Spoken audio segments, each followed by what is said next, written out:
Welcome to the John Cady podcast. I'm John Cady, U.S. Navy retired, former minister. In recent episodes of Professor of Rock and other YouTube content creators, there has been much talk about different artists over the years who have more than proven themselves to be a vital part of pop culture, the music scene, and yet their names are not enshrined in the Rock and Roll Hall of Fame.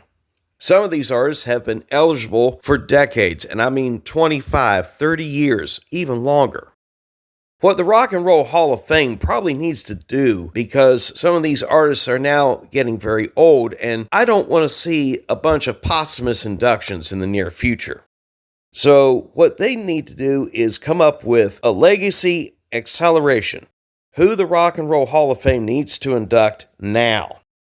Here's the uncomfortable truth about the Rock and Roll Hall of Fame. Sometimes they get it right, and sometimes they wait too long. Chris Squire of Yes was inducted after he died. Lou Reed's solo career was honored after he passed, and so was Donna Summer. Chubby Checker, he barely squeaked in. He was still alive, but he was up there in age. So the question becomes, who's next in line, and who do we risk losing before the Hall catches up? Legacy acceleration is simple. Induct living legends while they're alive to enjoy it. Not as tributes, not as memorials, as celebrations. When artists are inducted posthumously, the energy changes. It becomes remembrance. It loses the electricity of participation. And before I jump into the list, I'll share my experience when I was watching Yes being inducted into the Rock and Roll Hall of Fame.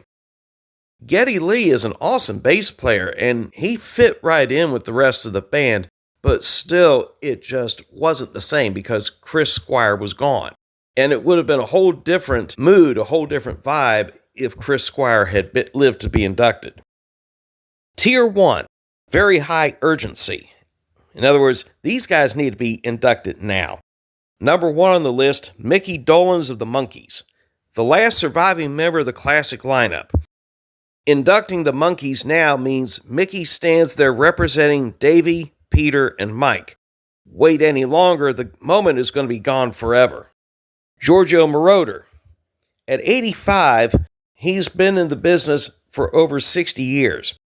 He's considered the architect of electronic dance music. Without him, no Donna Summer, no Sparks' Number One in Heaven, no influence in electronic dance music across different genres, different countries, different artists. Waiting risks turning a pioneer into a tribute montage. Phil Collins, 75 years of age, health issues. He was already inducted with the rest of Genesis, but his solo career has been largely ignored. He performed at both Live Aid shows, something that no other artist at that time ever did, and is a feat that will probably never again be repeated. That's historical weight. If the Hall delays, we're going to have another Lou Reed situation on our hands where it's going to be a tribute and not a celebration. Suzi Quatro. She's 75, she's still touring, still active. Why this woman has not been inducted into the Rock and Roll Hall of Fame is just criminal. Without her, there would be no Joan Jett. There would be no Runaways. There would be no Go-Go's. There would be no Courtney Love. No Pat Benatar. None of the women that we've come to appreciate as rock legends would have gotten their foot in the door if Suzi Quatro hadn't existed. She was a blueprint for women in rock before it was fashionable. Still standing, still performing, don't wait. Same holds with Andy Scott of Sweet.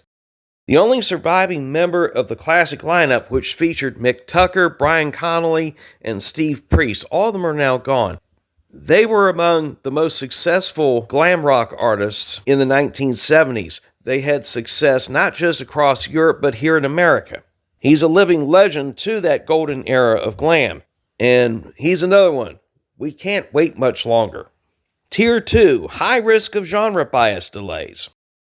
These artists aren't in danger because of age alone, they're at risk because of perception. And number 1 on this list is Sparks, Ron and Russell Mile. Ron is 80, Russell is 77. Both are still actively recording, touring, performing. They haven't lost a step in a career that has spanned nearly 60 years. They're too clever, too theatrical, too genre fluid for American radio, but that's also why they belong, because they've taken every genre that they've come across and have embraced it and made it their own. Devo. All of them are in their 70s. Two classic members are already gone, Alan Myers and Bob Casale. Art punk innovators, music video pioneers, cultural satire before it was cool. Devo is far more than just the one hit that everybody remembers. Dead Kennedys. Politically confrontational. That alone makes the Hall nervous, but that's also the very reason why Dead Kennedys belong. And several members of Dead Kennedys have already passed away.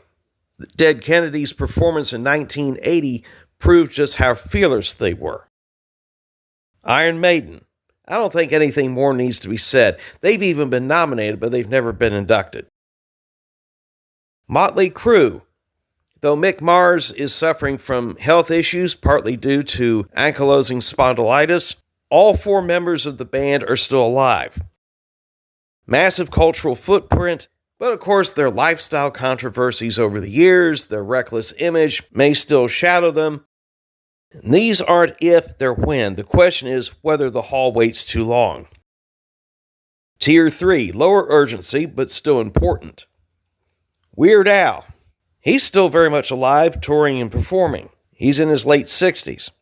His cultural longevity is unmatched. In a career that has spanned over 45 years, Weird Al has lasted longer than almost all the artists he's parodied. And his parodies still get a lot of attention, and he's still very well liked and received by everybody, both among his peers and fans. His legacy is secure, but recognition would validate parody as an art form. Casey and the Sunshine Band. Harry Casey is in his 70s. He's still actively touring, performing. He still sounds great. The biggest hindrance that he has in getting in the Hall of Fame is the bias toward disco. And Casey's music transcended disco. His influence is undeniable. And wrapping up this list is none other than Boston. Classic rock royalty. Probably the safest of the group, but still a survivor-led legacy. Tom Scholz is one of the few surviving original members of the band. It would be very fitting to have Boston in there. I mean, the band had the highest-selling debut album in history, and they're still not in the Rock and Roll Hall of Fame. If this was a show, and we had this accelerated legacy induction, you would have Suzi Quatro early commanding the stage, Sparks doing a mashup of different styles and genres, Andy Scott and his current lineup of Sweet playing Ballroom Blitz with footage of his old bandmates behind them. Dead Kennedys, now this is going to be a tough one. Ted Kennedy's will pull the song Pull My Strings and perform it live for the first time since the early 1980s at the Bay Area Music Awards. Mickey Dolenz sings I'm a Believer with his bandmates projected behind him. Phil Collins will be honored with Live Aid footage. Giorgio Moroder will be up there with a dance tribute. And Giorgio Moroder, some of the songs he wrote and produced were #1 hits and Oscar winners. That'd be a good one to see. Iron Maiden and Motley Crue reminding the Hall that heavy metal built stadiums. Weird Al ties it all together with humor. And Boston closing with the grandeur and polish and perfection that has made the band among the greatest classic rock bands of all time. That's not nostalgia, that's living history. The Rock and Roll Hall of Fame isn't just about who deserves it, it's about timing. Chris Squire didn't get to stand on that stage, and neither did Lou Reed for his solo work. We don't need more memorial inductions. The Rock and Roll Hall of Fame has a choice: accelerate legacy while legends can still speak, or keep catching up to history after it's too late. This is John Cady. If you enjoyed this podcast, hit like, hit subscribe, and I will catch you on the next one.